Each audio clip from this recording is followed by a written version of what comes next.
ಹಾಗಾದ್ರೆ ವಿಶೇಷ ಬಹುಮತದ ಮತ್ತು 50% ರಾಜ್ಯಗಳ ಬೆಂಬಲದ ಸರ್ಕಾರವನ್ನ ಬಿಜೆಪಿ ಕೇಂದ್ರದಲ್ಲಿ ರಚಿಸಿದರೆ ಏನಾಗಬಹುದು? ಇಲ್ಲಿದೆ ನೋಡಿ. ಒಂದು ವೇಳೆ ಬಿಜೆಪಿಗೆ ಈ ಬಾರಿ 3/2 ಭಾಗದ ಸರ್ಕಾರ ರಚಿಸಿದರೆ ನೇರವಾಗಿ ಅದು ಸಂವಿಧಾನದ ಪ್ರಬಲ ಕಾನೂನುಗಳನ್ನು ಬದಲಾಯಿಸಬಹುದು. ಅವು ದೇಶದ ಒಕ್ಕೂಟ ವ್ಯವಸ್ಥೆಯನ್ನ ಏರುಪೇರು ಮಾಡಬಹುದು, ಮೀಸಲಾತಿಯನ್ನ ರದ್ದು ಮಾಡಬಹುದು, ದೇಶದಲ್ಲಿ ತುರ್ತು ಪರಿಸ್ಥಿತಿಯನ್ನ ಘೋಷಿಸಬಹುದು, ರಾಷ್ಟ್ರಪತಿಗಳನ್ನ ವಜಾ ಮಾಡಬಹುದು, ಯಾವುದೇ ರಾಜ್ಯದ ವಿಧಾನಸಭೆ ಮತ್ತು ವಿಧಾನ ಪರಿಷತ್ತನ್ನ ರದ್ದು ಮಾಡಿ ಹೊಸ ಶಾಸನ ಸಭೆಯನ್ನ ರಚಿಸಬಹುದು. ಉದಾಹರಣೆಗೆ ಜಿಎಸ್ಟಿ ಜಾರಿಗೆ ಮಾಡಿದ ಹಾಗೆ.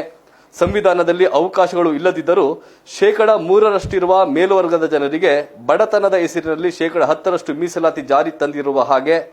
ಇದೆಲ್ಲದಕ್ಕಿಂತಲೂ ಬಹು ಮುಖ್ಯ ಮತ್ತು ಅಪಾಯದ ವಿಷಯವೇನೆಂದರೆ ಸಂವಿಧಾನದ ಮೂಲ ಆಶಯಗಳಾದ ಸ್ವಾತಂತ್ರ್ಯ, ಸಮಾನತೆ, ಸಹೋದರತ್ವ, ಸಾಮಾಜಿಕ ನ್ಯಾಯವನ್ನ ಪರಾಮರ್ಶಿಸಲು ಅಧಿಕಾರ ಸಿಕ್ಕಂತಾಗುತ್ತದೆ. ಜಾತ್ಯತೀತ ರಾಷ್ಟ್ರ ಎನ್ನುವುದನ್ನ ಹಿಂದೂ ರಾಷ್ಟ್ರವೆಂದು ಸೇರಿಸಲು ಸಹ ಅವಕಾಶವಿದೆ. ಅಂದರೆ ಸಂವಿಧಾನದ ಬೇರುಗಳನ್ನೇ ಅಲುಗಿಸುವ ಶಕ್ತಿ ಬಿಜೆಪಿಗೆ ಬಂದು ಬಿಡುತ್ತದೆ. ಈ ಕಾರಣದಿಂದಲೇ ಕೇಂದ್ರ ಬಿಜೆಪಿ ಸರ್ಕಾರದಲ್ಲಿ ಸಚಿವರಾಗಿದ್ದ ಅನಂತಕುಮಾರ್ ಹೆಗಡೆ ನಾವು ಬಂದಿರುವುದೇ ಸಂವಿಧಾನವನ್ನ ಬದಲಿಸಲು ಎಂದು ಹೇಳಿಕೆ ಕೊಟ್ಟಿದ್ದು ಮತ್ತು ಆರ್ಎಸ್ಎಸ್ ಮುಖಂಡರು ಪದೇ ಪದೇ ಮೀಸಲಾತಿ ರದ್ದಾಗಬೇಕು, ಸಂವಿಧಾನ ಬದಲಿಸಬೇಕೆಂದು ಹೇಳಿಕೆ ನೀಡುತ್ತಿರುವುದು. ಆದರೆ ಸಂವಿಧಾನಗಳು ಕಾಲಕ್ಕೆ ತಕ್ಕಂತೆ ಅದೆಷ್ಟೋ ಬಾರಿ ಬದಲಾಗಿದೆ, ಮುಂದಿನ ದಿವಸದಲ್ಲಿ ಕೂಡ ಬದಲಾಗುತ್ತೆ. ಆ ಸಂವಿಧಾನವನ್ನು ಬದಲಾಯಿಸಲಿಕ್ಕೋಸ್ಕರವೇ ನಾವಿರುವುದು, ನಾವು ಬಂದಿರೋದು, ಬದಲಾಯಿಸ್ತೀವಿ. ಅಷ್ಟೇ ಅಲ್ಲ, ಭಾರತದ ಸಂವಿಧಾನವನ್ನು ಸುಡಬೇಕು, ಸಂವಿಧಾನ ಶಿಲ್ಪಿ ಡಾಕ್ಟರ್ BR ಅಂಬೇಡ್ಕರ್ ಅವರ ಪ್ರತಿಮೆಯನ್ನ ನೆಲಸಮ ಮಾಡಬೇಕೆಂದು ಹೇಳಿಕೆ ನೀಡಿ ವಿವಾದ ಸೃಷ್ಟಿಸಿದ್ದ ತೇಜಸ್ ಸೂರ್ಯ ಎಂಬ ದೇಶದ್ರೋಹಿಗೆ ಬೆಂಗಳೂರು ದಕ್ಷಿಣ ಕ್ಷೇತ್ರದಿಂದ ಬಿಜೆಪಿ ಟಿಕೆಟ್ ನೀಡಿರುವುದು. ಸಂವಿಧಾನ ಬದಲಿಸಬೇಕೆನ್ನುವುದು ಮೇಲ್ನೋಟಕ್ಕೆ ಅನಂತಕುಮಾರ್ ಹೆಗಡೆ, ತೇಜಸ್ ಸೂರ್ಯ ಅವರ ಹೇಳಿಕೆಯಾದರೂ ಇದು ಆರ್ಎಸ್ಎಸ್ ಮತ್ತು ಬಿಜೆಪಿಯ ಮನಸ್ಥಿತಿಯ ಮಾತುಗಳು.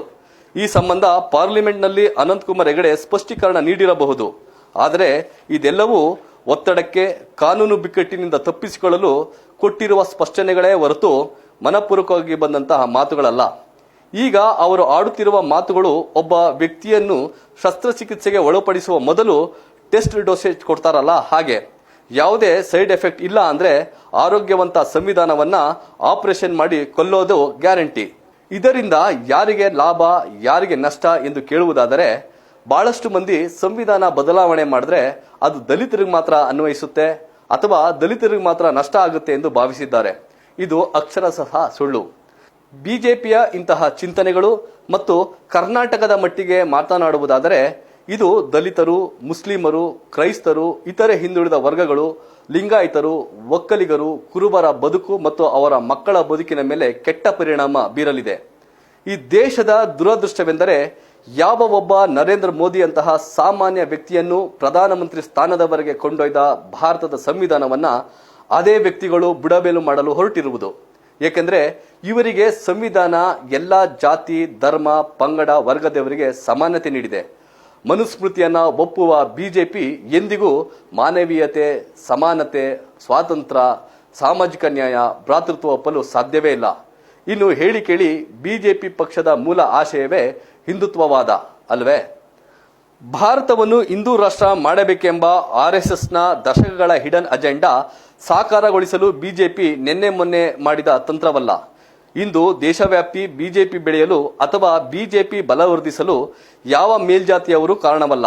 ಬದಲಿಗೆ ದೇಶಾದ್ಯಂತ ಕಾಂಗ್ರೆಸ್ ಪಕ್ಷದ ಅಥವಾ ಪ್ರಬಲ ಪ್ರಾದೇಶಿಕ ಪಕ್ಷದ 2ನೇ ಹಂತದ ಮುಖಂಡರುಗಳನ್ನ ಬಿಜೆಪಿ ತನ್ನೆಡೆಗೆ ಸೆಳೆದು ಕಾಂಗ್ರೆಸ್ ಶಕ್ತಿಯನ್ನು ಕುಗ್ಗಿಸುವಲ್ಲಿ ಯಶಸ್ವಿಯಾಗಿದೆ. ಇದಕ್ಕೆ ಸಾವಿರ ಉದಾಹರಣೆಗಳನ್ನು ಕೊಡಬಹುದು. ಆದರೆ ನಿಮಗೆ ಅರ್ಥವಾಗಲೆಂದು ಸ್ಥಳೀಯ ಮಟ್ಟದಲ್ಲಿ ಉದಾಹರಣೆಗಳನ್ನು ನೀಡಬಯಸುತ್ತೇನೆ. ಒಂದು ಚಾಮರಾಜನಗರ ಕ್ಷೇತ್ರ ಮತ್ತು ಹಾಸನ ಕ್ಷೇತ್ರ. ಕಾಂಗ್ರೆಸ್ನಲ್ಲಿದ್ದ ವಿ ಶ್ರೀನಿವಾಸ್ ಪ್ರಸಾದ್ ಅವರನ್ನ ಬಿಜೆಪಿಗೆ ಸೆಳೆದಿದ್ದರಿಂದ ಚಾಮರಾಜನಗರದಲ್ಲಿ ಬಿಜೆಪಿಗೆ ಸ್ವಲ್ಪ ಶಕ್ತಿ ಬಂದಿದೆ.